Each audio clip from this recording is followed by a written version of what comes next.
Hello, guys. It is Monica, the host of I've Been Meaning to Watch That podcast. I am here to let you know that this week's episode is going to be split into two parts. Yay! Lydia is our guest. She is a TikToker I came across on my For You page who I absolutely adore. Love her videos. Think she's awesome. We are going to be talking about Industry, the phenomenal HBO show.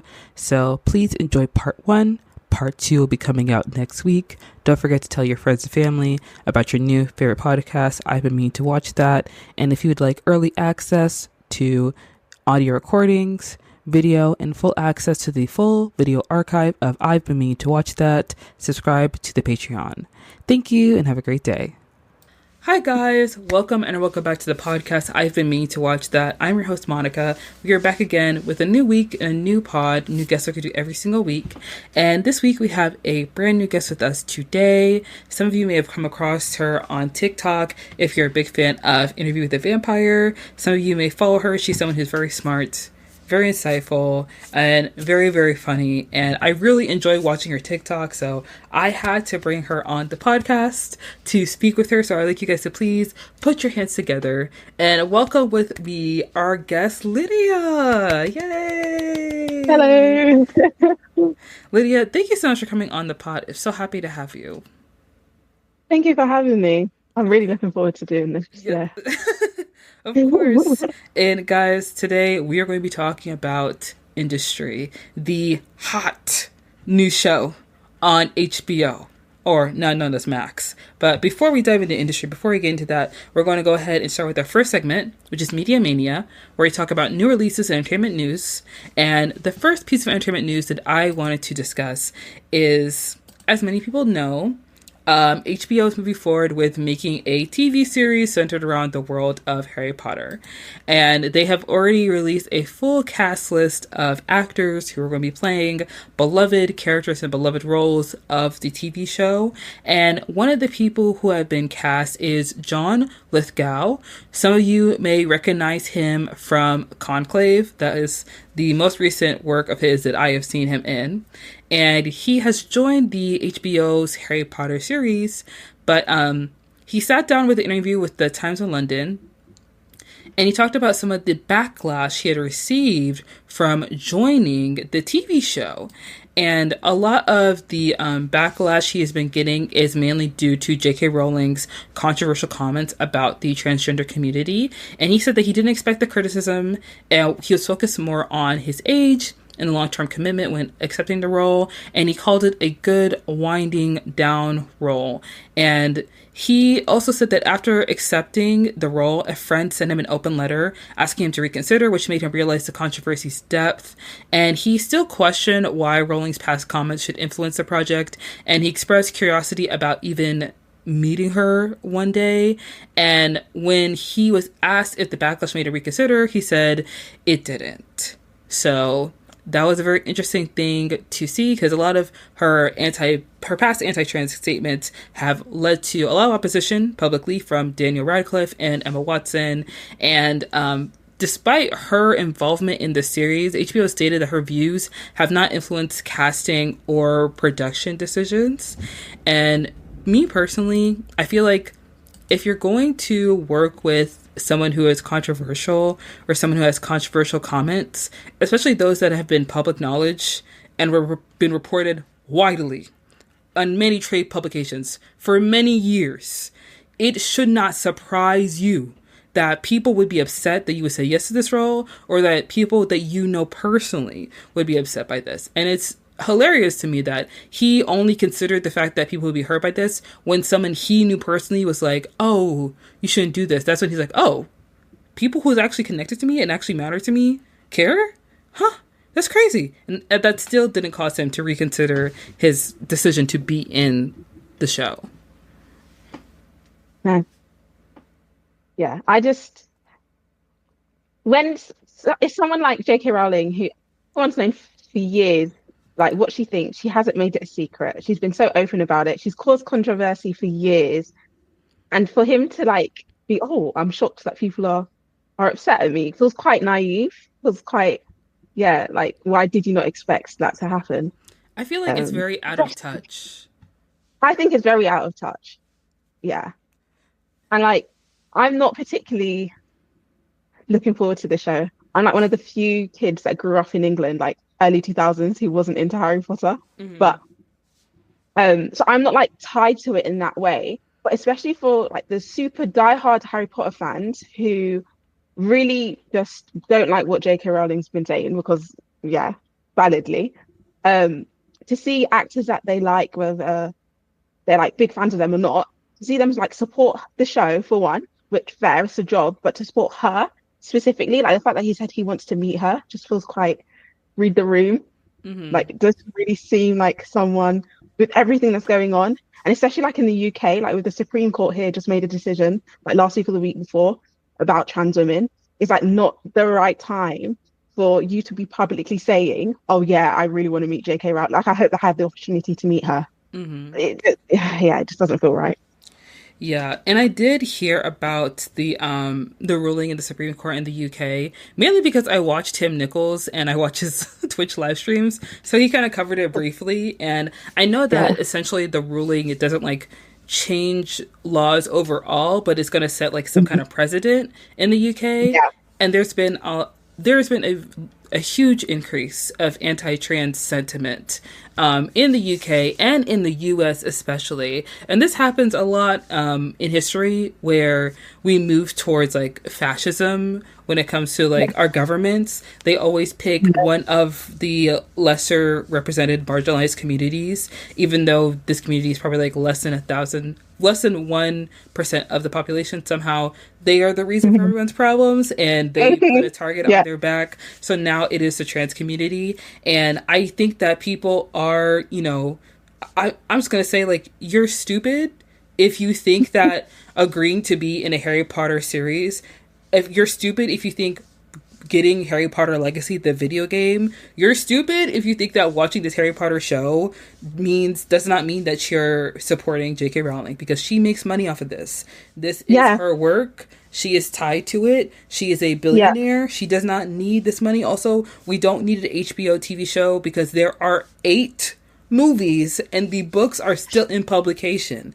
And you could very much just watch the movies when they do a whole marathon of it on Freeform if they still do it, or you can check them out from your local library, or you can just let it go because there are Yeah. other movies and other TV shows and other books that have better world building, better character, and better Yeah. development than Harry Potter did. Yeah. Yeah. And I think it's this unwillingness of people to let go of like their favorite IPs, whether it's films, TV shows, Hmm. musical artists, whatever. And it's like, how can you put this piece of art, say, above a person, like someone's existence? Like right now, like in the UK, the UK Supreme Court has basically just wants to remove trans women from existence. Like they just want to make it so difficult to live as a trans woman that you just Hmm. won't exist. And it's like, how can you put a piece of some books or movies and this future TV show over literal people's lives? It just feels there's way bigger things to worry about. Like you can live without Harry Potter. And I know I'm saying that from someone who's not a Harry Potter fan. If you took, for example, Interview with the Vampire away from me, I would never watch Interview with the Vampire again if I knew the people behind it were supporting like super like heinous and just hateful things. Hmm. Just let it go. That is very true. And I think that people don't like the feeling of being uncomfortable and they're just kind of Yeah. willing to turn a blind eye to it. And unfortunately, J.K. Rowling does not shut up. Like, she will not stop. And with No. how, like, anti trans the UK government and the US government is right now, Mhm. when this show gets into post production, when they start doing press tour, when this show starts airing, she's going to open her fat mouth on The Yeah. Atlantic, on the New York Times, on The Guardian, on Jimmy Kimmel, on Graham Newton, like whichever show she goes on, whoever she speaks to, and she's going to say something wildly anti-trans, and then all of the actors are going to put the wool over their eyes and act like they don't hear, they don't see, they don't know anything Yeah. because they just want to get a check and they don't want to have to answer for the fact that the creator of the IP that their show is based on is spiteful woman. Yeah. Honestly, I feel like spiteful is a perfect word because especially after the ruling came out. And she just posted a picture online of her like smoking a cigar on a Yeah. balcony. And it was so smug and it was just so like narcissistic and hateful. And it's like she always purports to be this person who's like pro women, like she just looks she's looking out for the safety of women and girls. And it's like none of this was about that. This was just about your pride. This was about Hmm. you feeling like you could step on someone. And it's just and yeah, like the whole thing, I feel like there's gonna be more of the cast from the show, I feel, are gonna do similar statements to John Lithgow and saying that, oh, why do people not want to support me? Why do people not want to support the show? Like, we should separate the IP from the author. Hmm. I feel like that's going to be a huge part of the coming like press release, like post production. But it's just, Yeah, I really get tired of people doing the whole like separate the art from the artist yeah, argument because the artist influences the art. And unfortunately, the creator of Harry Potter, a book that really resonated with so many queer people growing up, turns out to be mhm, someone who is openly anti-trans, despite the fact that like trans women paved the way for the LGBTQ community so that they can have their rights and freedoms. And many queer like young people and older people have had to like get rid of their Deathly Hallows tattoos and had to yeah, get rid of their Harry Potter merch and like, their scarves or whatever because they found out that J.K. Rowling is not supportive of trans women and is someone who is a TERF. And they are straight up yeah. just like, no, like we don't want to do that. Like we don't want to support that. And now with this show, like there are just going to be more people who are going to be either trying to turn a blind eye to J.K. Rowling and her statements and her beliefs, or there are going to be more people speaking out and, asking people not to watch this show because, like, to be perfectly honest, we don't need this show. We didn't need it. It's a No. remake of something that, according to a lot of people, was remade quite well. Like, people like the films. Hmm. So why do we need a TV show? As soon as they announced it a few years ago, I was just thinking, but who asked for it? Yeah. Literally. So, yeah. It is incredibly annoying to see all of this going on right now.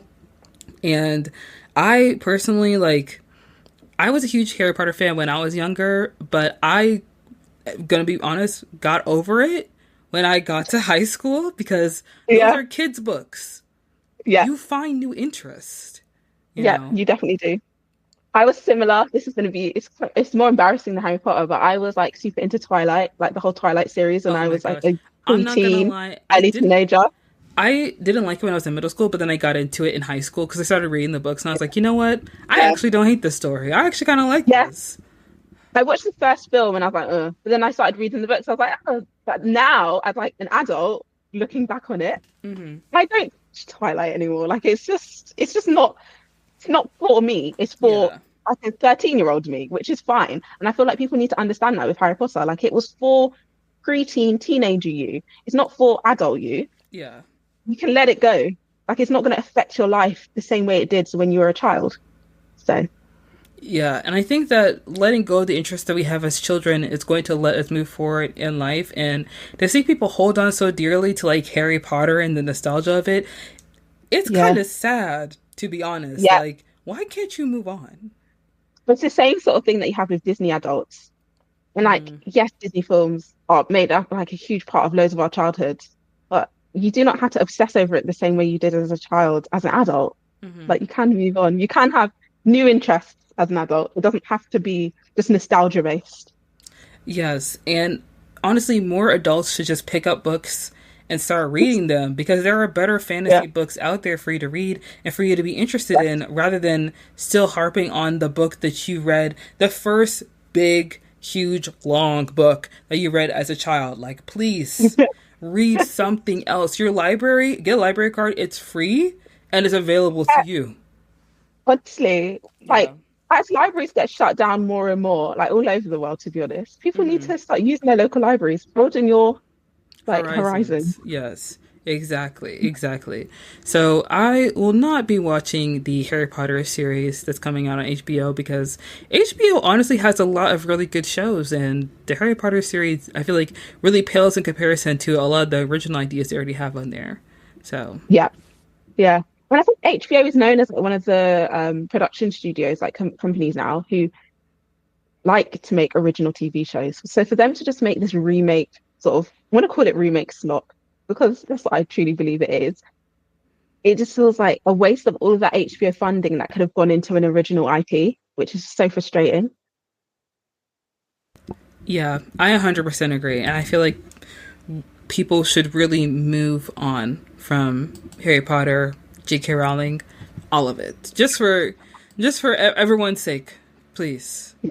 Let's move Like on. my wish is for J.K. Rowling to just fade into obscurity. That is what I want. Yes, exactly. You know? I honestly wish she would. It seems like every day that she doesn't, it's like, lady, please give us all a break. Like, let us Literally. rest. But there's another news story I did want to touch on because there is a hot new movie out in theaters right now, Sinners. Have you had a chance to watch Sinners yet? Yeah, yeah. I watched it last Friday. Oh my gosh, what did you think of it? Did you like it? I really liked it. And I'm like someone who's like a musician, like I love music. And so just having the music in the film just Yes. added like it was already a well-written film, but then the Uh music huh. on top of it all was just it was great. I absolutely adore the music in Sinners because I am a musical theater nerd. So when people started singing, like Yeah, singing, and people were dancing, I was like, "Oh yeah. my gosh, Ryan Coogler, I have the next film idea for you. You're gonna love it." Honestly, Like, I left that film saying that was a musical. And I know people may yes, not, some people are debating whether it was a musical or not, but I was like, it was that many no, musical it numbers is. and it fit with the story. That Mm-hmm. was a musical. It Definitely. was it was absolutely a musical because the way that Jack Yeah. O'Connell was like singing so beautifully, I was like, "You can sing, sir." Since when Yeah. did this happen? And also Miles Canton. Oh my gosh, his voice is crazy. Like, it was, yeah.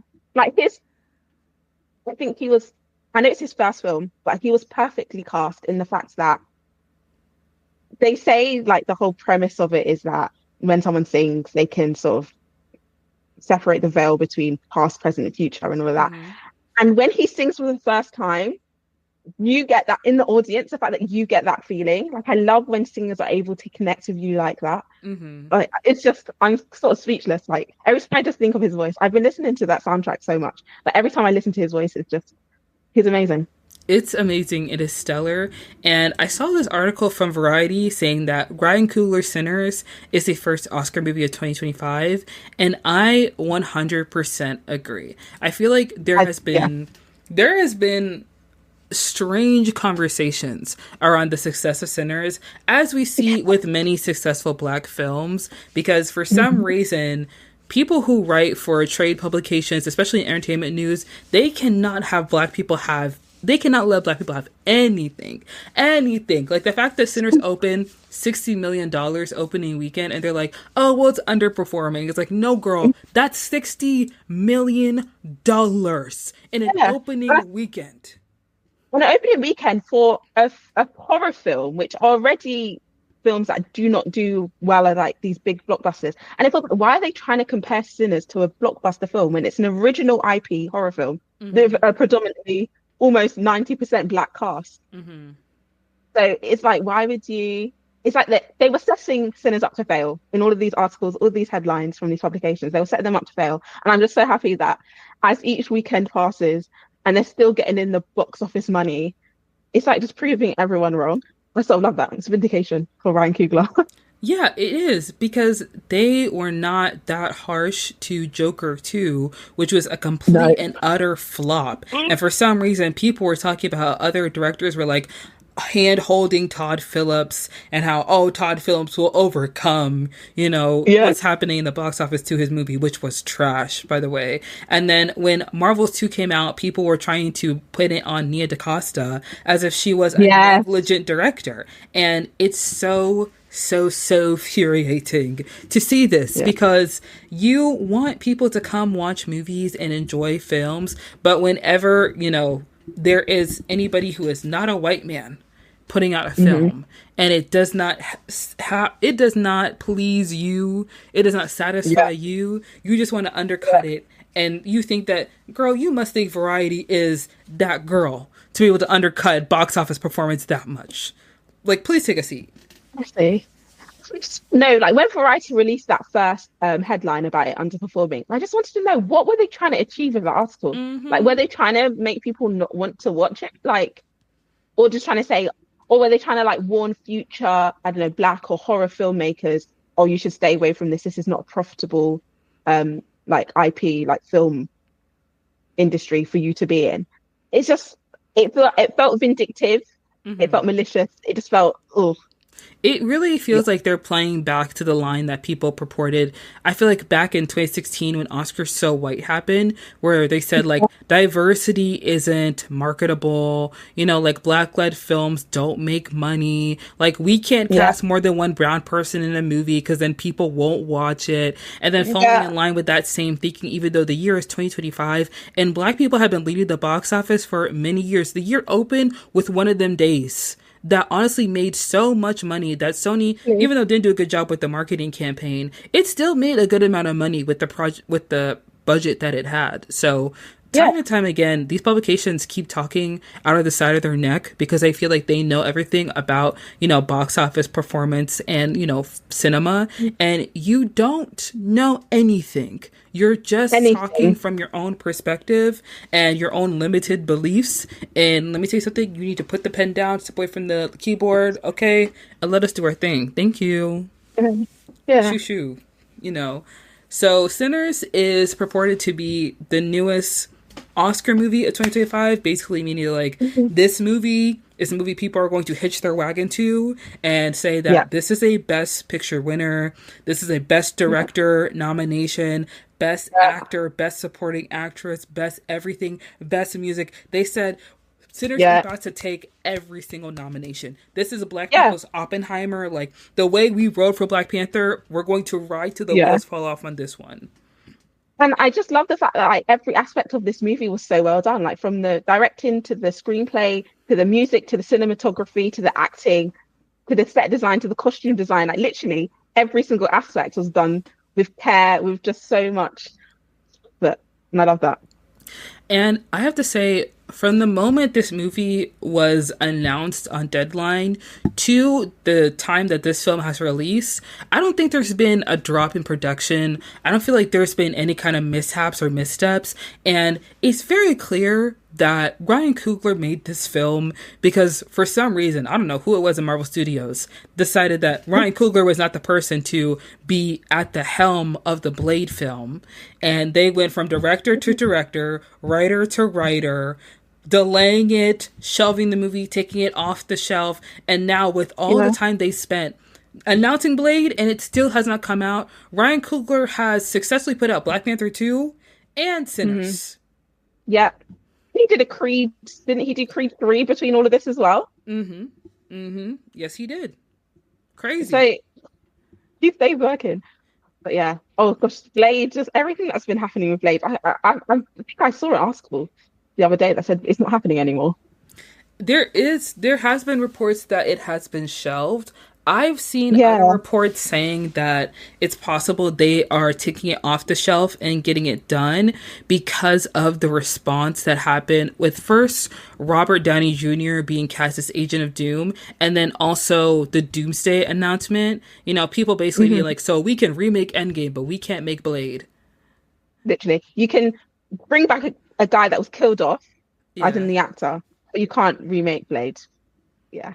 And like having Mahershala Ali, like they made this whole big announcement that Mahershala Ali was going to play Blade, and everyone was so excited for that. And it's just been in, I guess, production hell for years. Mm-hmm.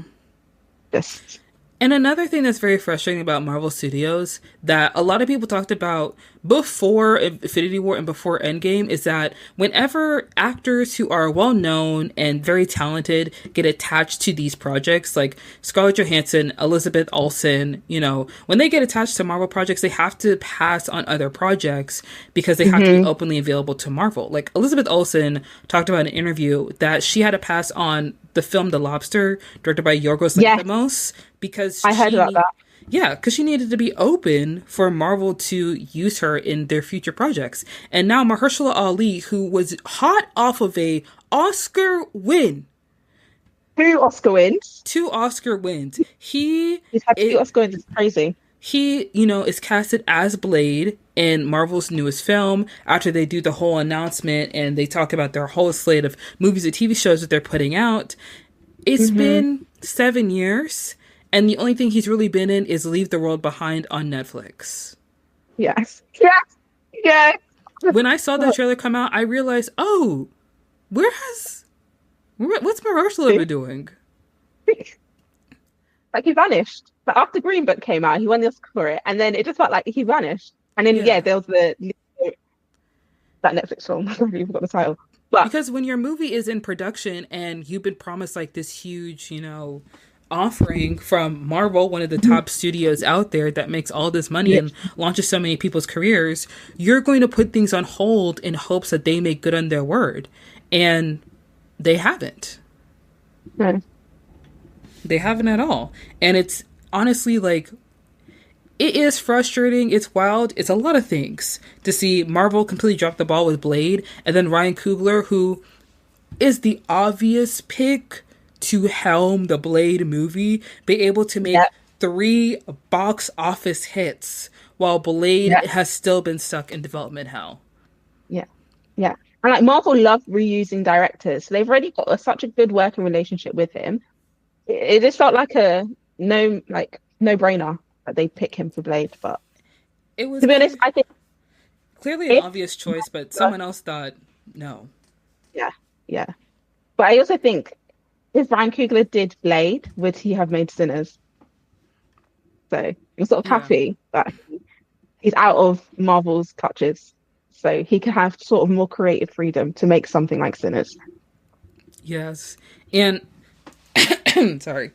I'm really hoping that Blade does get made because Yeah, we've waited so long. I just want the movie. I just want the movie. I don't have a smart way of saying it. I just want the movie to be made. Like you yeah, need to set Mahershala Ali free, please. yeah, yeah.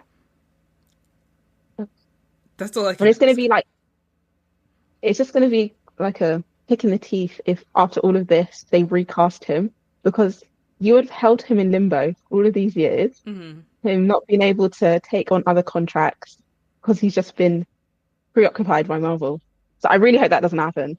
Um, but who knows? Who knows? He might say, well, you guys are messing me around too much. Hmm. I'm leaving. Which good on him if he does that. Yes, we can only hope and pray. But that's going to go ahead and wrap up Media Mania for us. So we're going to go ahead and dive in to the meat and potatoes of the pod, which is talking about the hit Max show Industry.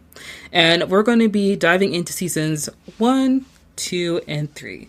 And for those who don't know, Industry was created by former investment bankers Mickey Down and Conrad K.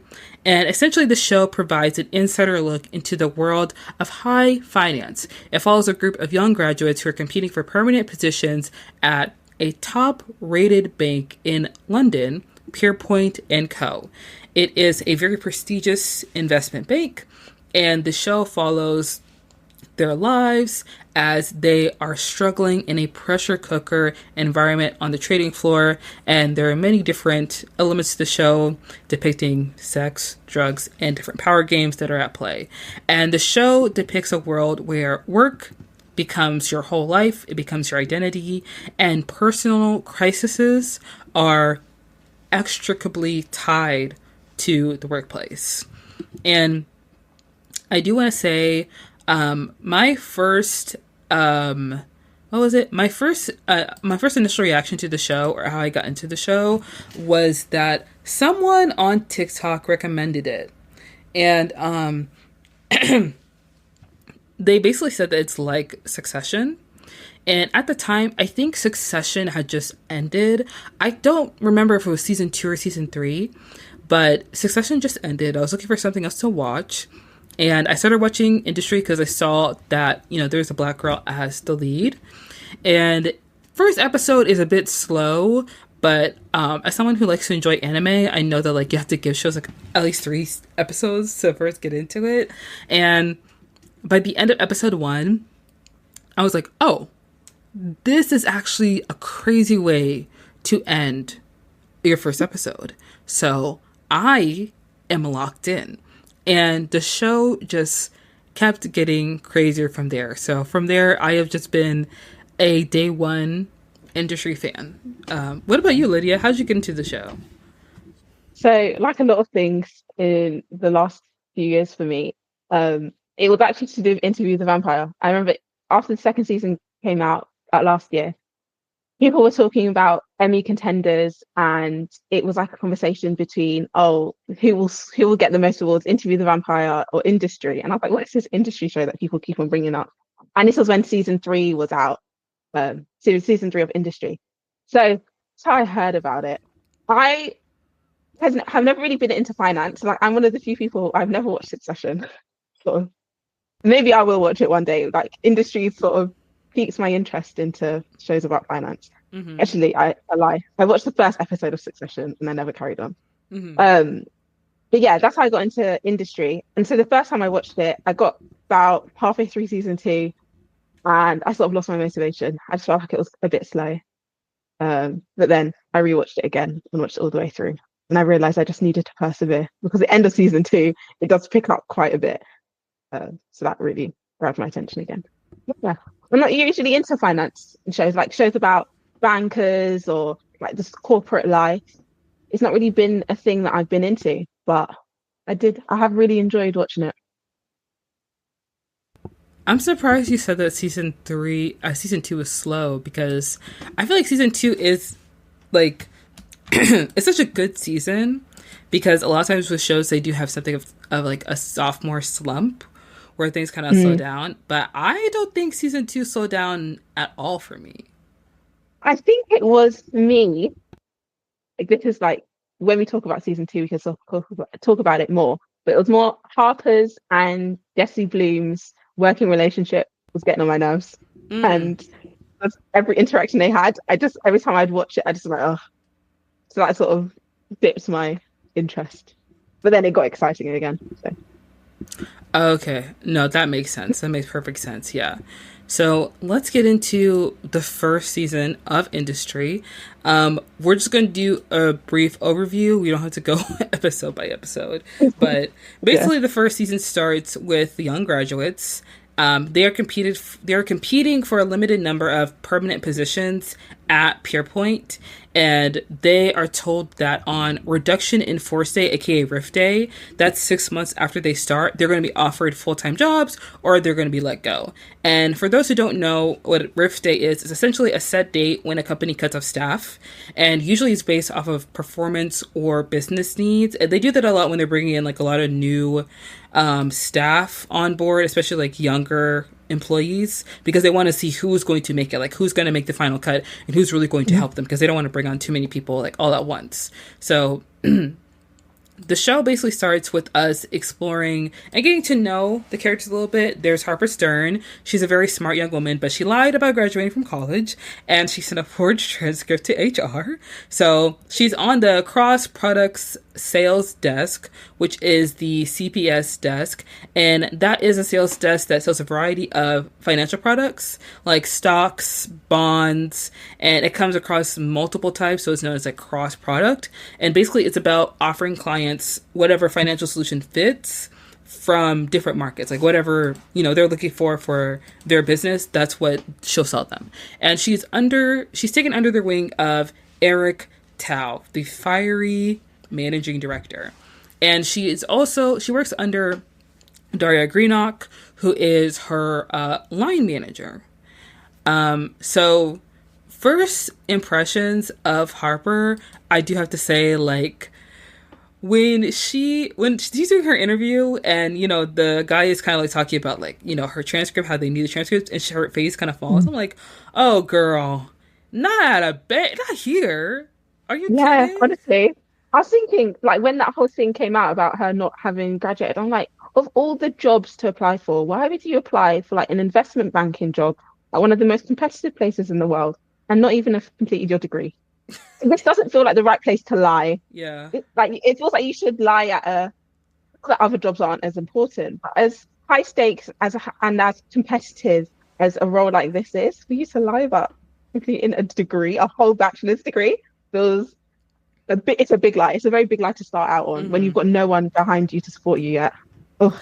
Yeah, that's kind of crazy, especially because she's in a new place, Yeah, a country. Oh yeah, a brand new country, and we're just gonna go out on a whim and like take this huge risk for this job. Yes. Harper, you're crazy, girl. Oh my gosh. Yes. So then we have Yasmin Karahanani, who is an heiress, I believe. Hmm. Yeah, and she is assigned to the foreign exchange sales, which is FX. Um, excuse me, because like I actually work in finance, so I know some of these things. But like FX is like it's just for buying and selling currencies. You know, it helps clients like companies and investors exchange money between countries and just manage risk related to currency changes. So that's essentially all she does. And because she like speaks multiple languages, she's honestly perfect for the desk as well. And Yasmin very quickly deals with a lot of hazing from her line manager Kenny Kilbane, and she has a very, I guess, a very interesting, not a very interesting relationship, but like Kenny, you know, I know throughout the show he changes, but I never liked Kenny. I never trusted I him. even, yeah, even post change Penny, still don't trust him. No, and honestly, Yasmin, she did give me like nepo baby vibes. You know, Yeah, yes, yeah, very much so. Like she is like the baby Kardashian of the Pierpoint yeah, desk. yeah, So definitely. after Yasmin, we have Robert Spearing. He is an Oxford grad. He comes from a working class background. He is assigned to CPS with Harper. His manager is Clement Cohen, who struggles with a heroin addiction.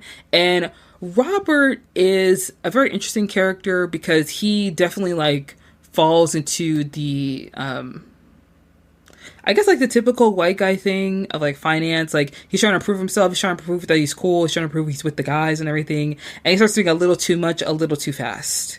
You know what I Yeah, mean? yeah. Yes. And then we have Augustus, aka Gus Saki. He is an openly gay graduate from Eton and Oxford. And Gus seems to be someone who is very refined. He is very much raised on respectability politics. Like his family, very much about upward mobility. You know, he is very much focused on that.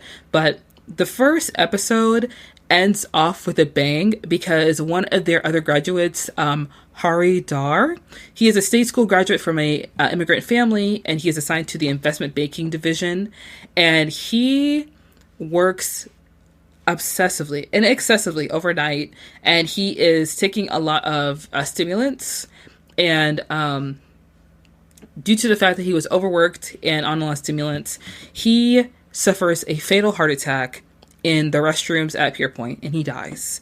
And this death is a catalyst for a lot of change for a lot of the graduates and how things change at Pierpoint, but especially for Gus because he was the most affected by Hari's death, and he is very clearly dissatisfied with how Pierpoint is handling Hari's death. Yeah. What was your reaction to the end of season one when that happened?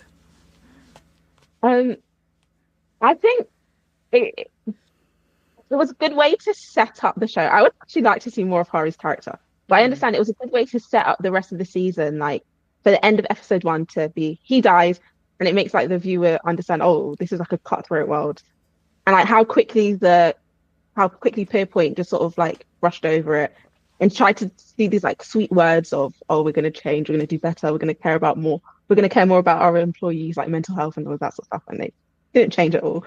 But I think it was a good insight into how brutal that industry is. So I did like it. I did like Hari's character. So I would have liked to see more of Hari. Yeah. Yeah. And I have to say, I am sad that Hari died for the first episode. It was actually like shocking to see like what Yeah. happened and how he died. And I do agree with you. It's very clear that Pierpoint, they kind of switch on the whole like PC thing of like, oh, well, Mm, you know, we care about how our workers are doing. So if you guys need to take a break, go to the floor, you know, the fourth floor, talk to somebody, you know, let us know it is okay. We're here mm. for you. But it's very much a band aid because they're just trying to play damage control to what's going on in their bank. And me personally, as someone who's worked in like a corporate environment, it feels it feels like that sometimes. Like something happens to somebody or someone leaves or someone's going through something emotionally or privately, and they have to kind of pretend to care so that the person feels at least a little bit comfortable. But like, if it gets a little too personal, they have to find some kind of excuse to let that person go, you know? So seeing what happened with Hari was like so shocking, but also seeing like how quickly he is forgotten and how Gus really is the only person who like kind of mourns and kind of feels bad for what happened to him, and really is the only person who really takes any kind of like action to make sure that Pierpoint remembers like how they kind of screwed him over, because this kid was just trying to like do well like everyone else did, and like he didn't want to take the stimulants, he didn't want to have to like abuse those things, but he wanted to succeed and he wanted to be noticed and he wanted to take that job because he had that pressure to do so. Yeah. And what I like about the show as a whole, is how it has the main characters, like the grads, they're all from different social backgrounds. So I like the fact like Hari, Robert, and Harper were from more working class backgrounds. And then Gus and Yasmin are very much like Nepo babies, upper class, born into wealth, things like that. Because it's things like with Hari, the fact that he felt he had to work so hard, not just to fulfill the company culture, but I feel like in a way to sort of felt he had to prove himself to the people around him. Because in this country, finance is full of like privately educated, middle to upper class people. Like it's full. You're a minority for a working class. So yeah, it's just that I like sometimes it was a bit like superficial, but I do like some of the class conversations that came in throughout the whole show. Yeah, I feel like finance in the US, not that it's not full of people who go to private school and who go to like get like degrees from a higher education institution, but because of the introduction of like crypto and things like that, it has made it a lot more accessible to people, especially here in the US, because the SEC is not regulating cryptocurrency and NFTs and how any of those things are used. So it's become a market where people have a lot more access to it, and people can like, change the stock market however they want to, with like, what happened with GameStop and what's happened time and time again with different traders. And it's very interesting, and it's strange to see that in America, how like a world like finance has kind of now has this open door for people to gain access to it through virality and through like a unprecedented flow of cash coming to them through this strange new currency in Bitcoin, in Ethereum, in Dogecoin, or whatever else people are pumping and dumping nowadays. Yeah, it's and I feel like with the rise of people being sort of independent day traders and things like that, like you don't need any sort of qualifications for that. You can just do a course online and become a day trader. Like that's massive in this country. So yeah, finance is definitely getting more accessible to all people. Yeah. Yes. So I do kind of want to like break it down character by character, because a lot of the characters have very strong storylines, and even though like they do mesh together, it's interesting to see how the characters first start off and then see how like they change throughout the show. So I personally do want to start with Robert, because I feel like in the beginning of the season he is not really like taken seriously, so to speak. Like he's Yasmin's little like chew toy, and dating. Gosh, he's vicious. Those scenes make me so uncomfortable in the sort of way that I'm just like, Robert, have some self-respect. Stand up for yourself. The way she just like walks all over him, the way everyone walks all over him, and I think that's Robert's character. Yeah, because so funny. I think that's something that's very similar. And another character I've seen is in Succession. There's a character, what's his name? It's Shiv's husband, Tom. He marries into the family in Succession because Shiv, her dad, is like the owner of I forget the company in Succession, but it's supposed to be something like Fox News, so to speak, because Succession is modeled after the Murdoch family that owns Fox News. And Tom marries Shiv because Shiv is a strong-willed woman. Her dad is rich, and he gets a job. I think he worked, I'm not sure if he worked at the company before they got married or if he got a job after they started dating, but essentially he knows that marrying Shiv will get him a promotion, upward mobility, more face time with Logan, who is the CEO, and hopefully he'll be able to weasel his way into something bigger. And because Tom is surrounded by titans and people that are like hardcore and like don't take anything for anyone, he's fine being walked all over if that means he gains more access and he is a wallflower and he's just there by association. So people will just assume that he's important. And that's the same thing with Robert. Like, he gets very close to Clement Cohen, who is a mess, who sleeps at the desk and doesn't do his work because that man is rich and he doesn't really care. But Robert kind of becomes his protege and he doesn't do any of the work.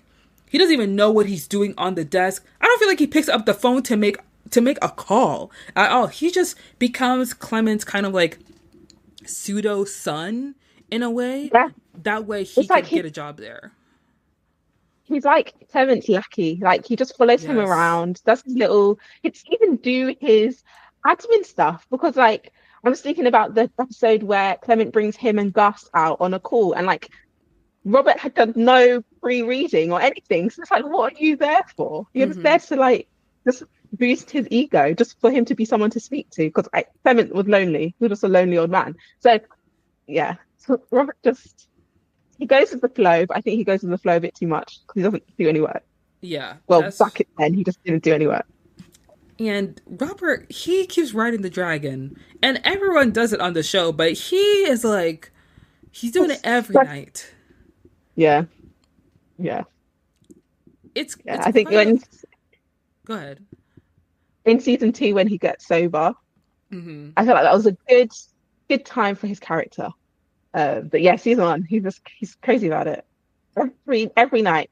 And it's like, has sort of no shame about coming into work the next morning, like super hungover, still kind of high, just clothes like in the same clothes as yesterday, and he's just like, oh yeah, I had a great night, and everyone's just looking at him like, have decorum, like you're not in uni anymore.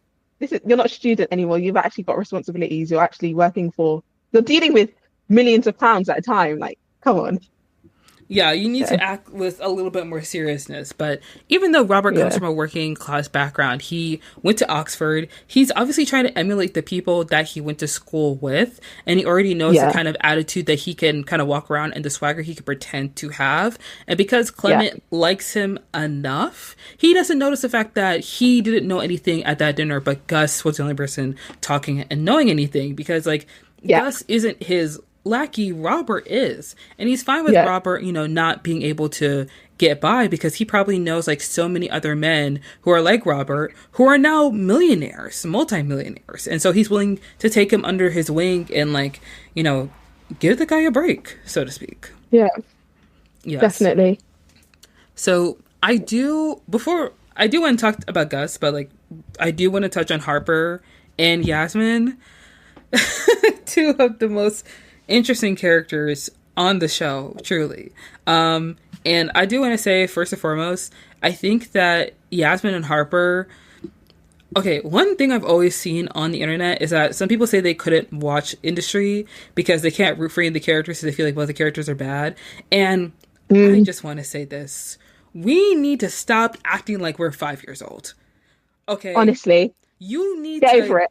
You need to get over the fact that TV shows are made about bad people. Because guess what? Those bad people exist. You work with them, and most likely than not, you're a bad person too. You don't like the fact that Harper is overly ambitious. So what? She's going after her bag. You guys don't like it that Yasmin is self-absorbed? Yes, she's self-absorbed. She grew up rich. Of course she's self-absorbed. What else would she be? She's not going to be sweet and nice and kind. She doesn't know what kindness is. The only kind of kindness that was given to her was from her nannies and her butlers. Of course she's not a nice person. She's evil.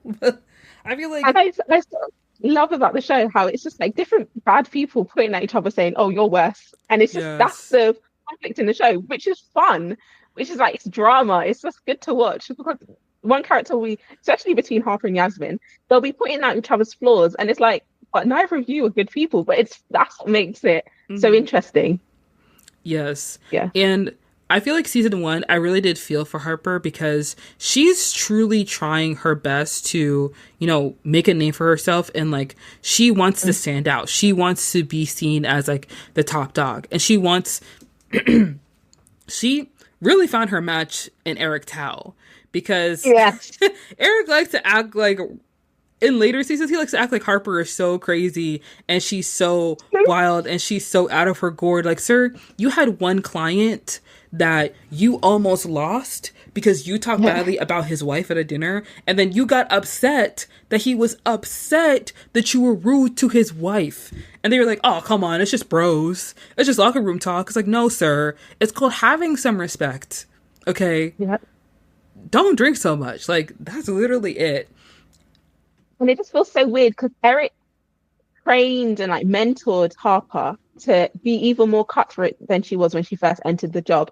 And then he's like, oh, but why are you so cutthroat? Why are you so like brutal? Why are you so driven? And it's like, but this is what you want her to be. Like every piece of advice Eric's given Harper, especially in season one, was just like, yeah, go for it. You have to make your mark.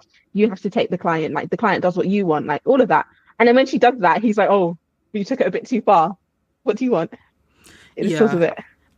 I'm interested in Daria's character because she isn't anything like Eric. She has her own clients. She has her own books. She knows what to do. And Eric keeps pushing Harper to like step on her toes and try to like take her client. And I have to imagine how it feels to be a line manager. And your managing director tells a new graduate, someone fresh, straight out of college, not even college, like straight out the womb into the cradle of life.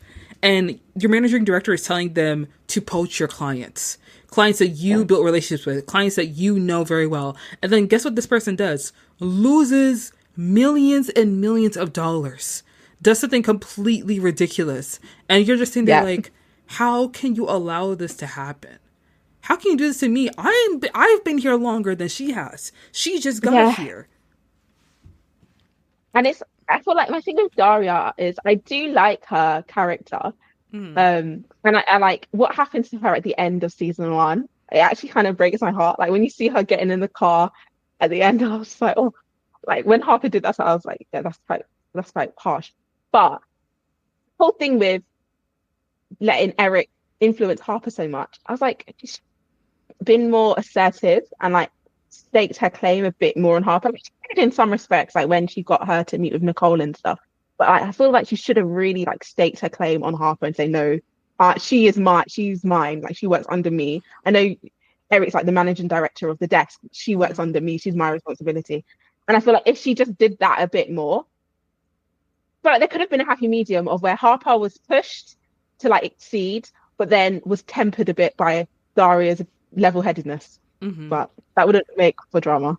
So I also think that Harper wouldn't, I don't know if she wouldn't have gone along with Daria, but Harper has a hunger inside of her that is similar to Eric's. So it's clear that she was more drawn to how Eric did business and how he acted versus how Daria was, because Daria very clearly is a very professional and knows what to do at her job. But she seems like the kind of person that like clocks in, clocks out, and doesn't really like get to know the coworkers. And that's because most of her coworkers are garbage anyways. But Harper very much wants to be one of the boys, So I feel like she was a lot more, she gravitated more towards Eric's mentality at work, Yeah, definitely. They're very similar.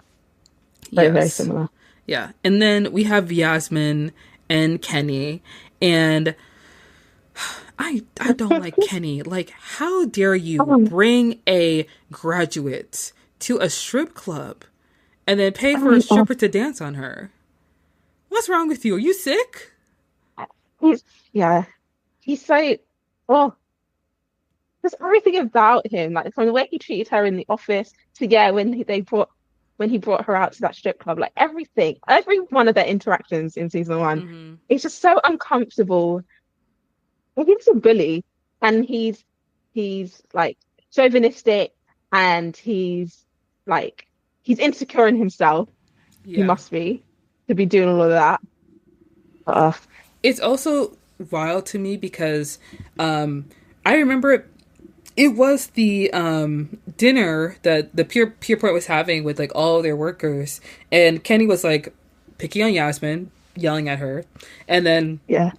Harper was like, "Hey, don't talk to her like that. Don't talk to her that way." Yeah. And Eric was like, "Kenny, go home." Like it's very Yeah. clear that the culture at Pierpoint is something where like like no one has any respect for each other. People are hating each other, and everybody knows. Like they know who the suspects are. They know how far they push it, and like you're not gonna let these people go because they make money for the desk.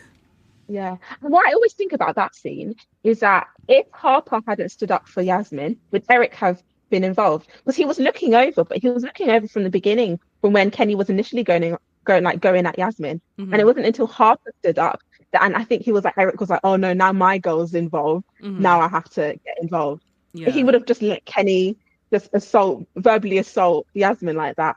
And it's, yeah, like that's the culture of the company. I guess they think your line manager, your managing director can do whatever they want with you. Mm-hmm. Yeah, that's true. That's true. I do want to go into Gus as well because watching Gus throughout the season and him like not even backing down, like him throwing away the respectability and all pretense and going like confronting his boss about Yeah, his position at work and how his boss is like trying to force him to talk to like the company shrink or whatever, and how she was straight up just yeah, like, I do not like being threatened, so you're not going to yes, talk to me like that again. It's crazy because like Gus and Harper are very different from the kind of, I feel like for me personally, because I've worked in finance, they're very different from the black people that I've run into because like we know like you clock into work, you clock out, you don't get in your boss's face, you don't try and press people, don't try and do too much because if you mess up, you're done, you're losing your job. Like be sure to mind your manners. And both of them have like this confidence and also this like, I don't know, this strange desire to like put their foot down and assert their authority over people who have actual authority over their jobs. And it's actually crazy for me to watch it, but I find Gus to be a very refreshing character and very interesting. And also like seeing how bold he is I don't know how to describe it. It's amazing. yeah. I really like them making the sort of Etonian Oxford upper class boy black, because you don't really see that in any sort of British media, really. Mm-hmm. And it means that when he has interactions like that, where he sort of confronts his boss and his manager, it's expected because if he grew up super upper class, super privileged, he's not used to people speaking down to him and like him not getting a full answer from someone. So yeah, he would confront them like that, but it's not really what people perceive people to be. Mm-hmm. Yeah. So I sort of liked that. I feel like the show very easily could have made Gus's character a white man, but then he'd be like the opposite of Robert, like the stereotypical upper class Etonian Oxford boy, super snobby, super posh, just like completely socially unaware. But yeah, making him black added like a something different. Yes, absolutely. And I absolutely love seeing the way Harper talks about Gus, like, oh, he thinks he's so full of himself. It's like, girl, Yes, you are not the one to talk. You, literally. I know Yeah. what you've been doing on your desk. Okay, so maybe pipe down a little bit. But we get towards the end of season 1, and basically the graduates have to give a speech talking about why they should be picked for, their positions at Pierpoint. And oh my god, Rob's speech is so bad. Like, he's not even there, really. Not there. Just like no thoughts, just brain empty, one of those situations. But it makes sense because he hasn't really put in work all of those previous weeks, months, however long it's been. I think what is the grad scheme a year or however long it is. He hasn't put in the work, so I think yeah, of course, there's nothing that he says is really going to be important. It's going to be good. Yeah, Yeah. The thing about Robert, like I at some point I can't even feel bad for him, especially in the first season, because he's just not, like you said, he's not putting in the work, he's not caring, he's not doing anything different or unique. Like he's not putting in a lot of effort. You know what I mean? No, Yeah. no. You can't feel sorry for him because it's like he's not helping himself. Yeah. He's not getting himself out of the position. So Yeah. And I I do think think that Gus's speech is the best. Uh Justice is definitely the best.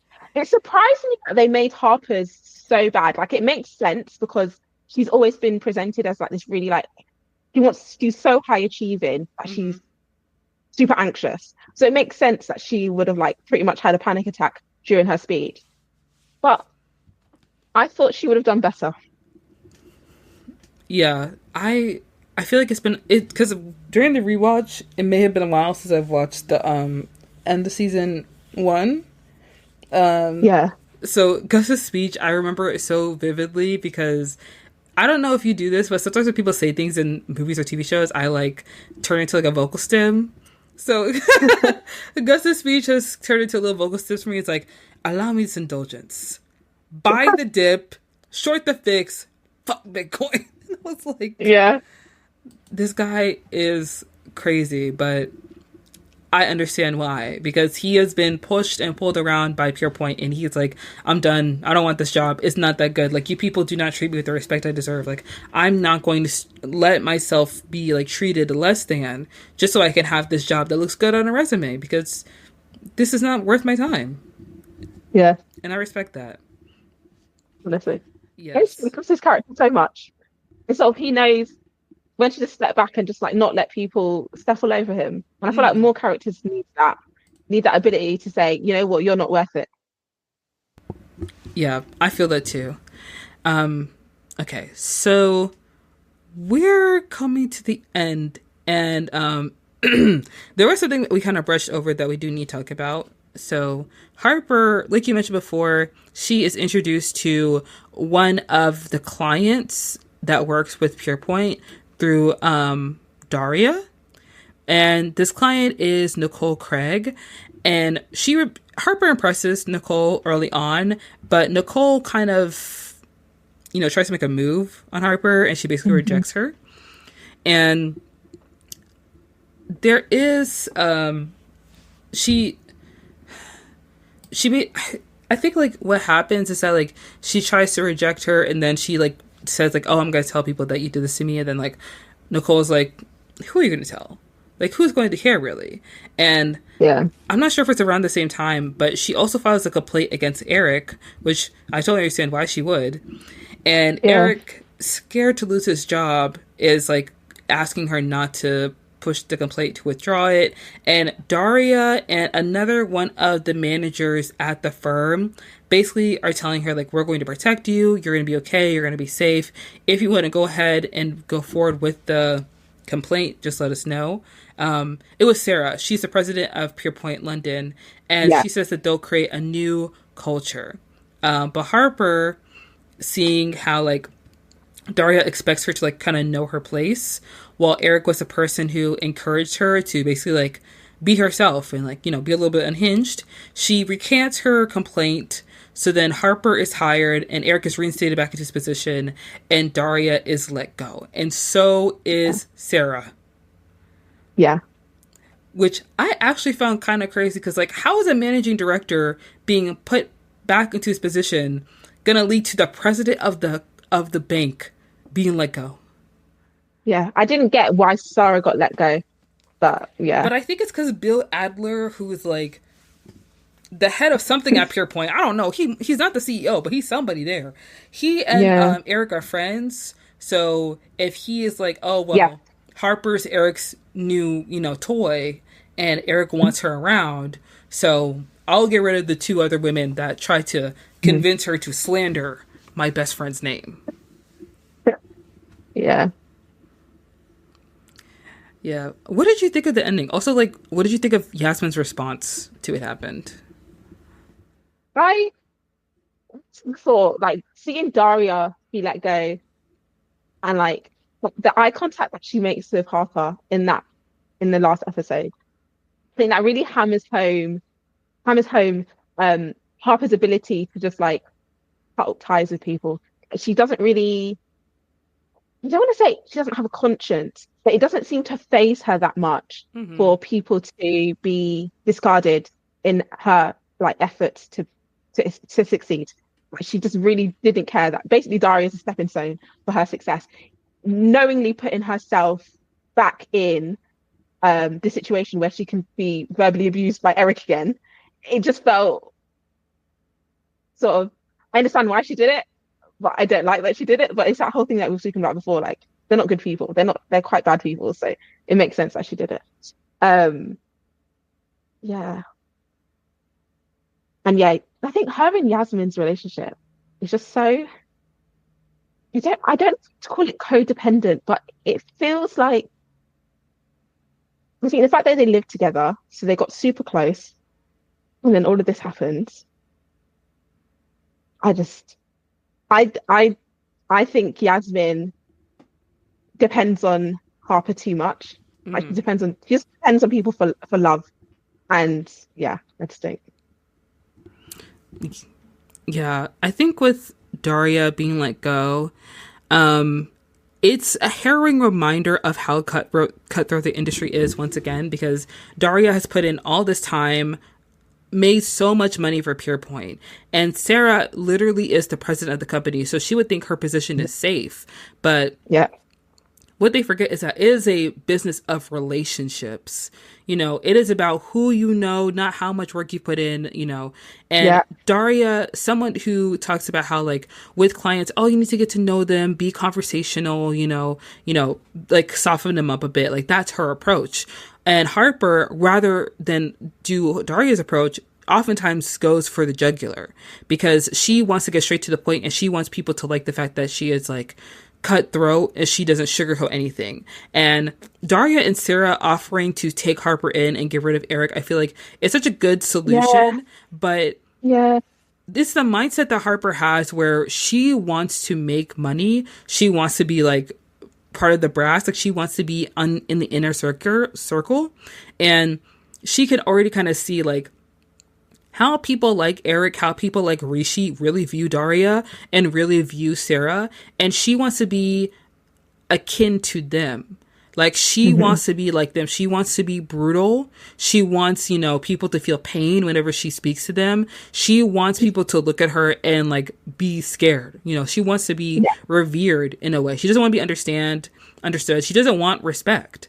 Like she wants people no, to fear her in the same way that people fear Eric. She wants that kind of like cutthroat nature because that is what she idolizes so much about like the world of finance. So you're right. When Daria looks at her, I think Daria realizes that like she maybe it was wrong to try and take Harper under her wing because she thought she was just like this I naive think so. girl who was like sweet and like wanted some help, and then like she sees Yeah, that she's nothing like that. Like Harper is not that yeah. girl.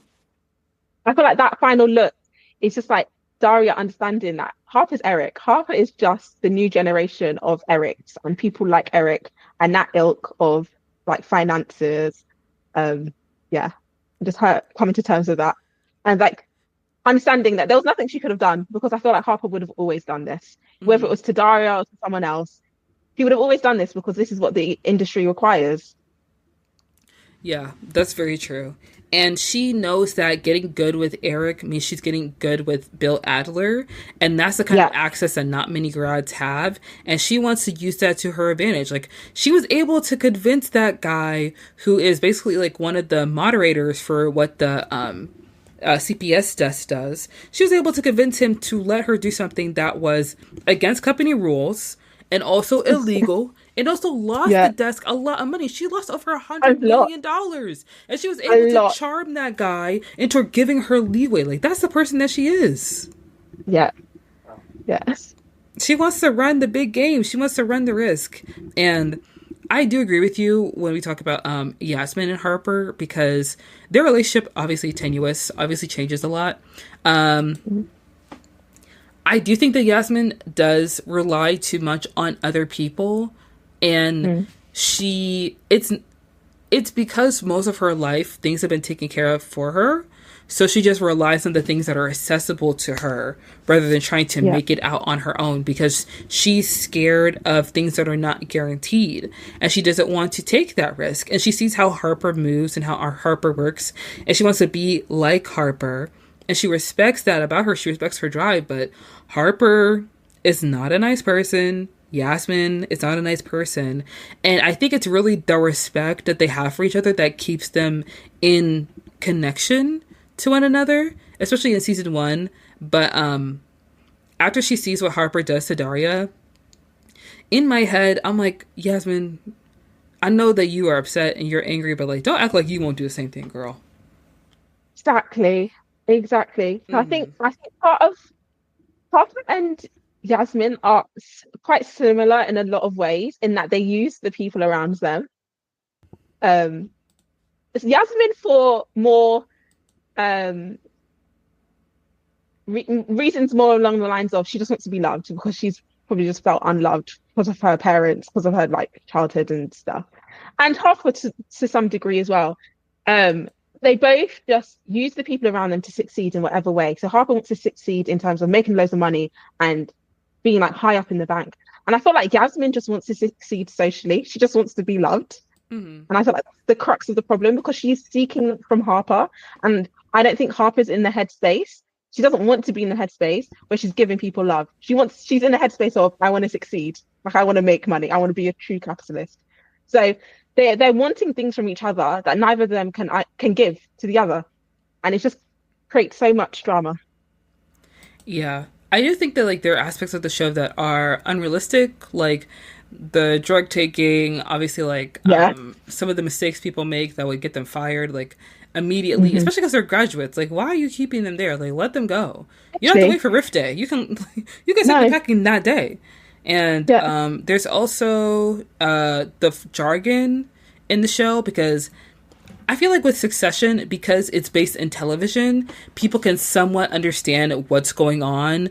Like, if they're talking about an acquisition or a merger, people can somehow get that. But, like, finance is so removed from, like, people's everyday lives. It's like, what is CPS? What's an FX desk? Like, what's an IP? Like, what is all this stuff? You know? Yeah. Like, people don't Like, even understand, like, I'm stocks and bonds, you know? no, I'm someone who is so far removed from finance life. Like I work in healthcare, so finance stuff is just completely out of my. So a lot of the times I find throughout watching the whole show is that I would sort of zone out when they're just talking a lot of financial jargon. I I try and listen because there Yeah. must be plot points somewhere in it, but I don't understand it. I just move on because yeah, Yeah, I feel like as we move into season two, because the pandemic becomes such a center point in the show and it's centered more around healthcare in season two, I think some of the things become a lot more understandable. At least for me, I feel like. I'm not sure if that translated for most of the people who they watched like it. they mention the NHS, which I'm very familiar with, Yeah. and they mention like political stuff. And I like that the show does bring in real world things. Like they bring in the pandemic and they bring in like what's going on in British politics at the time. Um, so I do appreciate that, but it's like the actual because they're still talking about finance. So when they're talking about medical tech and like the investments in med tech, I don't sort of Yes. just look out. So we move into season two. Gus has left Pierpoint. Robert is still working there. Yasmin is still working there. Harper is still working there. Everyone is basically back into the office except Harper. She is living in a hotel and she is trying to figure out how to make a connection with Jesse Bloom without him knowing that she's trying to make a connection with him. And Erica's trying to get her back in the office. Yasmin, I mean, she's on the desk. She's doing pretty well because she's managing Maxim's money, who is her childhood friend. And Robert, he's sober and he's not doing the best. He's not doing his best, no. So No. going into season two, I was very excited when I found out that one of the Duplass brothers was going to be joining because Yeah. whenever a show gets like a new season and they have like a well-known actor joining, I'm like, come on, come on. Yeah. I get the same. Yeah. It's like now the show's getting more recognition, so now they can like Yes. spend money on bigger actors, and yeah, I love it. Yeah. Yes, and I'm glad that they chose Jay Duplass because he fits into the role of Jesse Bloom quite well. Yes.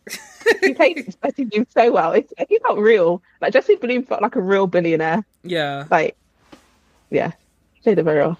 Yes, exciting, exciting, exciting. So, oh my gosh, where do you want to start with season two when we come into it? I like the fact that season two concentrated more on the backstories and like the families of the characters. So for like Harper finding her twin brother, like I like that it went down that storyline. I like the fact for Robert, it was seeing his dad, like his dad who worked in the pub and all of that sort of stuff, and like their really bad relationship.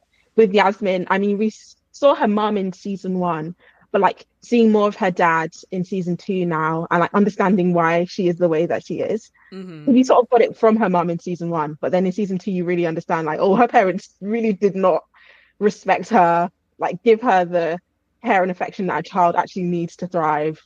Like they treated her as like their princess, but that was it. Yeah. They didn't really Also, support her in any other way.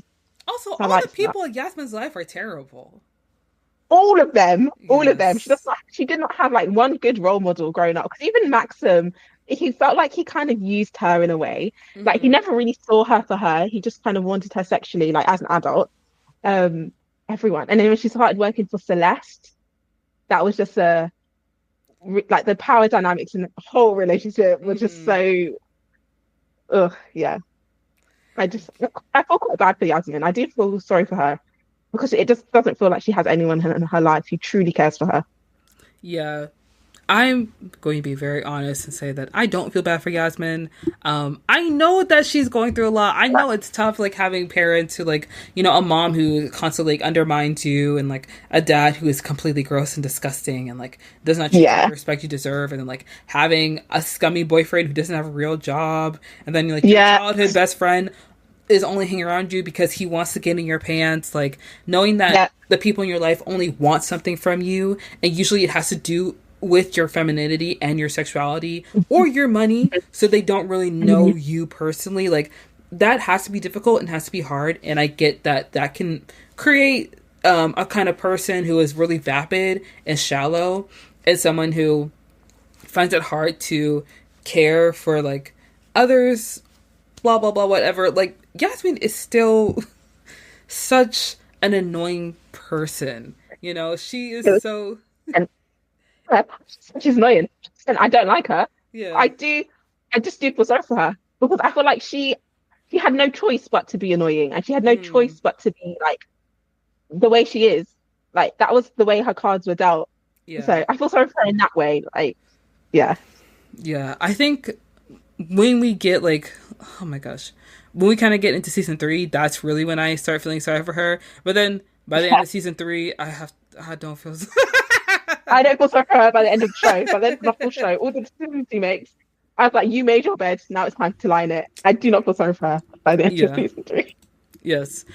Uh, So a lot of the show revolves around Jesse Bloom and Harper attaching herself to him as like her mhm. primary client. And it's very interesting in season two because the graduates are obviously not trainees anymore. They still face the same pressure. They face even more pressure now, but they are now like a lot more experienced, and they're taking on like bigger responsibilities really, and it's on the graduates to secure new business and try and form alliances that help their business in and outside of the office.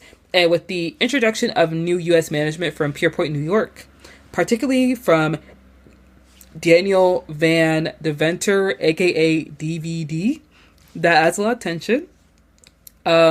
What do you think of DVD as a character? Like, did you like him? Did you think that he was a snake? What did you think? I thought he was a snake. I feel like Mm, that's what he was. He was a snake. That was the whole point of his character was to be a snake. But like, feel like you should never put your finger down on him. Like, you can never truly characterize him. And I don't know whether that was good writing or bad writing. Um, I didn't like the little thing that he had with Harper. It was inevitable. As soon as they introduced his character, I was oh like, my him and Harper are gonna. gosh. Anyway, I was like, they're gonna have a thing. Like that's just. It was so clear. Um, but yeah, he seemed a bit too smarmy and snaky and Hmm. just yeah, I didn't like him. He was definitely like supposed to be like the Drake character, almost like that kind of character who's like young, corny, you know, Yes. he's trying to act like he's cool, but it's very clear that he grew up around white people his whole life, so he does not know what it means to be cool, what it means to have swagger, not really. And Yeah. it's interesting to see his dynamic with Bill Adler and with Eric because Eric is very clearly like jealous and insecure of the fact that DVD is kind of like encroaching on his territory because he Hmm. trained him and he taught him all this stuff, and now like DVD is kind of like almost coming in to his space where he seems to be a threat. And Eric does not like that. He does not like new, young, shiny things that are going to take away, his kingdom, so to speak. And I think that we also see that with Harper and how she's doing better and how she's succeeding. Like Eric does not like the fact that she is like moving from under his wing and outside of his tutelage because like he wants her to grow, but at the pace that he wants her to, where she still relies on him and still needs him. And he doesn't like the fact that she's like venturing out on her own and trying to like Yeah. catch a bigger fish. And I feel like Eric resents the fact that Harper was kind of partly, it was mainly Eric's fault, but she was partly involved in why he lost Phelan as his main client. And Mm. then now seeing Harper with Jesse Bloom as like her main client now and her having like the biggest client on the desk. I think he's definitely jealous of her in that. Why is she now successful when I've lost my big client? And like Eric, throughout the rest of the show, he never gains a big client again, like he had with Phelan. So I definitely think there's so much animosity between them. And also the fact that Harper initially like tried to get him fired, but she raised a complaint against him. So there's always going to be that he can't fully trust her like he did before. Yeah. And I feel like he knows that he can't fully trust her because he pushed her to remove the complaint, so that she would Mhm. stay at Pierpoint under his tutelage because he knew that she wanted to be under him more than she wanted to be under Daria and like under Yeah. Sarah. You know what I mean? And with Phelan, I think that Eric. I'm just saying this as someone who does this job. Eric is not good at his job. You can't have one client. Yeah. I don't think that either. I'm not in finance, obviously, but I don't Yeah, think, how is that a feasible portfolio to just have one client? That doesn't make sense. What if your because client died tomorrow? What are you going to do?